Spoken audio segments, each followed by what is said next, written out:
सलाम, आदाब, वंदे मातरम। जी हाँ दोस्तों, समय हो चुका है देश और दुनिया की हर छोटी बड़ी खबरों पर नजर डालने का। केंद्र सरकार ने आम नागरिकों के लिए इस महीने कई बड़े बदलाव किए हैं, जिनका जानना आप सभी को बहुत ज़रूरी है। और ये खबरें अभी भी गोदी मीडिया के पर्दे के पीछे चल रही है, जिन खबरों का विश्लेषण हम आपके साथ करने जा रहे हैं। इसीलिए मैं आपसे अनुरोध करूंगा कि इस बुलेटिन के अंत तक ज़रूर बने रहिएगा, क्योंकि आम नागरिकों की ज़िंदगी से लेकर के केंद्र के उन बड़े फैसलों तक आपको सीधा फायदा मिलने जा रहा है। केंद्र सरकार ने सीधा कहा कि जो नागरिक समय रहते इन कामों को नहीं करेगा, उनको बाद में दिक्कतों का भी सामना करना पड़ सकता है। आज का ये बुलेटिन में हम शुरुआत करते हैं फटाफट खबरों के साथ में, और बीच बीच में आपको देंगे जानकारी। वीडियो को लाइक कर दीजिए, चैनल को सब्सक्राइब कर दीजिए, बस एकमात्र आपका यही सहारा है। अब इस वक्त सबसे बड़ी खबर मैं आपको बताने जा रहा हूं। केंद्र की सबसे बड़ी बैसाखी, या यूं कहें कि चंद्रबाबू नायडू अब अचानक से बीजेपी पार्टी के लिए एक मुसीबत बने हुए हैं। जी हां, उन्होंने अपना समर्थन वापस लेने की बात कही है। उन्होंने कहा है कि अगर इस बार उनकी बात नहीं मानी गई तो वो राजनीति से अलग रास्ता अपना सकते हैं। गुप्त सूत्र ये भी बताते कि वो राहुल गांधी से मुलाकात कर बैठे हैं। अब दोस्तों अगली खबर बता दें कि खबर बहुत बड़ी है, क्योंकि सीधी खबर आ रही है अमेरिका से। जी हाँ दोस्तों, अब दोस्त ना रहा। अमेरिका के राष्ट्रपति डोनाल्ड ट्रंप ने प्रधानमंत्री मोदी की बगावत करनी शुरू कर दी है। उन्होंने प्रेस वार्ता के दौरान कहा कि मेरे पास मोदी के खिलाफ ऐसे सबूत है, अगर मैं जनता के सामने रखूंगा तो प्रधानमंत्री मोदी को किसी भी जनता को मुंह दिखाने लायक नहीं बचेंगे। उनका पॉलिटिकल करियर मैं बर्बाद कर सकता हूँ। अब अगली खबर देखिए, सीएम योगी बोले दोस्ती की आड़ में नहीं चलेगी छुरेबाजी, दिया सख्त संदेश। सीएम योगी ने कहा कि गाजियाबाद की घटना ने समाज को झकझोर कर दिया। यदि कोई अपने बच्चे को सही दिशा नहीं दे पा रहा है तो ये उसकी जिम्मेदारी में बड़ी चूक है। उन्होंने कहा कि सरकार की संवेदनाएं हमेशा सामान्य और कानून का पालन करने वाले नागरिकों के साथ हैं। राहुल गांधी ने ममता बनर्जी को किया फोन। टीएमसी सांसद अभिषेक बनर्जी पे हुए हमले के बाद कांग्रेस नेता राहुल गांधी ने पश्चिम बंगाल की मुख्यमंत्री ममता बनर्जी से फोन पर बात की। जानकारी के मुताबिक राहुल गांधी ने अभिषेक के स्वास्थ्य की जानकारी ली और बेहतर इलाज के लिए हर संभव सहयोग का आश्वासन दिया। इस बातचीत की विपक्षी दलों के बीच बढ़ते राजनीतिक सामान्यों को जोड़कर देखा गया।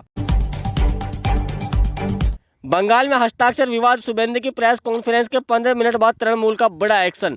2 विधायक निष्कासित, तृणमूल कांग्रेस के भीतर एक नया विवाद सामने आया है। टीएमसी सांसद काकोल घोष ने लोकसभा स्पीकर ओम बिरला को पत्र लिखकर पार्टी के वरिष्ठ सांसद कल्याण बनर्जी के खिलाफ औपचारिक शिकायत दर्ज करा दी है। काकोली घोष ने आरोप लगाया कि कल्याण बनर्जी ने लोकसभा के भीतर कई बार उनके साथ मौलिक दुर्व्यवहार किया। अब अगली खबर देखिए, ओवैसी बोले सिर्फ अजान नहीं, सिर्फ धार्मिक जुलूसों पर भी हो नियम। प्रमुख असदुद्दीन ओवैसी ने अजान और धार्मिक परियोजनाओं को लेकर के अपनी प्रतिक्रिया दी है। उन्होंने कहा कि यदि किसी धर्म गतिविधियों से परेशानी है तो नियम सभी धर्मों के लिए समान रूप से होने चाहिए। ओवैसी ने कहा कि केवल अजान को मुद्दा बनाना उचित नहीं है और सभी धार्मिक जुलूसों के लिए समान नीति होनी चाहिए। आज से बदल जाएंगे आम लोगों की जिंदगी से जुड़े 7 बड़े नियम। देश भर में कई नियम लागू हो गए हैं, जिनका सीधा असर आम जनता को जेब पर पड़ेगा। इनकी एफडी के बयान दरों में बदलाव, बिजली की कीमतों में बढ़ोतरी, रेलवे रूट में संशोधन, एटीएम से कैश निकालने और बैलेंस चेक करने पर अतिरिक्त शुल्क जैसे बदलाव शामिल है। साथ ही 1 लाख रुपए से अधिक नकद जमा करने पर पैन कार्ड नियमों में भी सख्त बदलाव किए गए हैं।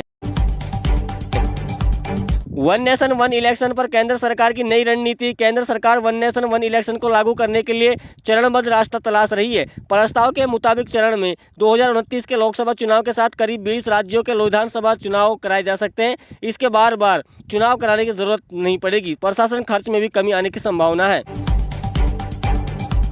इजराइल को स्वीकार किया तो तबाह कर देंगे, ट्रंप के प्रस्ताव पर भड़के लश्कर, आतंकी पाक को धमकी। अमेरिकी राष्ट्रपति डोनाल्ड ट्रंप ने अब्राहिम समझौते के तहत पाकिस्तान समेत कई मुस्लिम देशों में इजराइल को मान्यता देने की अपील की है, जिसके बाद आतंकी संगठन लश्कर तैयबा ने पाकिस्तान सरकार को चेतावनी दी कि अगर इजराइल को एक राष्ट्र के रूप में मान्यता दी या सोचा, उसके बारे में उन्हें खत्म कर दिया जाएगा। कॉकरोच जनता पार्टी का बड़ा ऐलान, 6 जून को भारत आ रहे अभिजीत दीपके, जंतर मंतर पर करेंगे बड़ा प्रदर्शन। कांग्रेस जनता पार्टी के फाउंडर अभिजीत दीपके ने सोमवार को बड़ा ऐलान किया। अभिजीत ने कहा कि वो समीक्षा से जुड़े गड़बड़ियों को लेकर के केंद्रीय शिक्षा मंत्री धर्मेंद्र प्रधान के इस्तीफे की मांग करते हुए शांतिपूर्ण विरोध प्रदर्शन करने जा रहे हैं। उन्होंने साफ कहा कि 6 जून को वो भारत लौटेंगे। योगी आदित्यनाथ को मौलानाओं को करारा जवाब, गाय को राष्ट्रीय पशु घोषित करने की मांग को बताया दोगलापन। उत्तर प्रदेश के मुख्यमंत्री योगी आदित्यनाथ गाय को राष्ट्रीय पशु घोषित करने की मांग वाले मौलानाओं को करारा जवाब दिया। उन्होंने कहा कि गाय समय राष्ट्र माता है, उसे किसी घोषणा की आवश्यकता नहीं है। वही गाजियाबाद में सूर्य हत्याकांड पर सीएम योगी ने कठिन कार्रवाई की मांग की है। बंगाल में अभिषेक बनर्जी मामले में 5 आरोपी हुए गिरफ्तार। पश्चिम बंगाल में टीएमसी सांसद अभिषेक बनर्जी पर हुए हमले के मामले में पुलिस ने कड़ी कार्रवाई करते हुए 5 आरोपी को गिरफ्तार किया। घटना के दौरान अभिषेक बनर्जी की गाड़ी पर डंडे और पत्थर फेंके गए। टीएमसी का आरोप है कि हमला राजनीतिक साजिश के तहत किया गया है, जबकि भाजपा ने इन आरोपों को खारिज किया है। रोहिणी आचार्य का सरकार को खुली चुनौती भरा संदेश। रोहिणी आचार्य ने सरकार की कार्रवाई को लेकर तीखी प्रतिक्रिया दी है। उन्होंने कहा कि अगर सरकार ने हिम्मत है तो जबरन बंगाल खाली कराकर दिखाए। रोहिणी ने इसे पूरे राजनीतिक प्रतिशोध बताया और कहा कि विपक्षी नेताओं को निशाना बनाया गया है। उनके बयान के बाद बिहार की राजनीति में नया विवाद शुरू हो गया। दिल्ली में बुलडोजर एक्शन, 150 अवैध मकान ध्वस्त। राजधानी दिल्ली के शालीमार बाग इलाके में प्रशासन ने कड़ी कार्रवाई करते हुए करीब 150 अवैध निर्माणों को ध्वस्त कर दिया। बुलडोजर अभियान के दौरान भारी पुलिस बल तैनात रहा ताकि किसी प्रकार की अप्रिय संस्था न बने। अधिकारियों का कहना है कि यह कार्रवाई अदालत और प्रशासनिक निर्देशों के तहत की गई। रूस के तेल ठिकानों पर यूक्रेन का बड़ा हमला। रूस और यूक्रेन के बीच जारी युद्ध के बीच यूक्रेन के कई तेल ठिकानों पर निशाना बनाकर ड्रोन हमला किया गया। हमले के बाद कई स्थानों पर आग लगने की खबरें सामने आई है। यूक्रेन का दावा है कि उसने अपनी लंबी दूरी की हमलावर क्षमता को मजबूत किया है। वहीं रूस ने नुकसान की सीमित बताते हुए जवाबी कार्रवाई की मांग की है। अखिलेश यादव का नेताओं को शपथ संदेश। समाजवादी पार्टी अखिलेश यादव ने 2027 के उत्तर प्रदेश विधानसभा चुनाव की तैयारियों के बीच पार्टी नेताओं को बड़ा संदेश दिया। उन्होंने कहा कि जो नेता विधानसभा चुनाव लड़ना चाहते हैं उन्हें पहले संगठन के पद छोड़ने होंगे। बताया जा रहा है कि इस घोषणा के बाद कई नेताओं ने अपने पदों से इस्तीफा दे दिया। महंगाई के खिलाफ कांग्रेस का प्रदर्शन। पेट्रोल डीजल की कीमतों पर सरकार को घेरा। पंजाब में कांग्रेस कार्यकर्ताओं ने बढ़ती महंगाई और ईंधन की कीमतों को लेकर विरोध कर दिया है। प्रदर्शनकारियों ने पेट्रोल और डीजल की बढ़ती कीमतों पर चिंता जताते हुए केंद्र सरकार पर हमला बोला। कांग्रेस नेताओं का कहना है कि महंगाई ने आम आदमी का बजट बिगाड़ दिया है।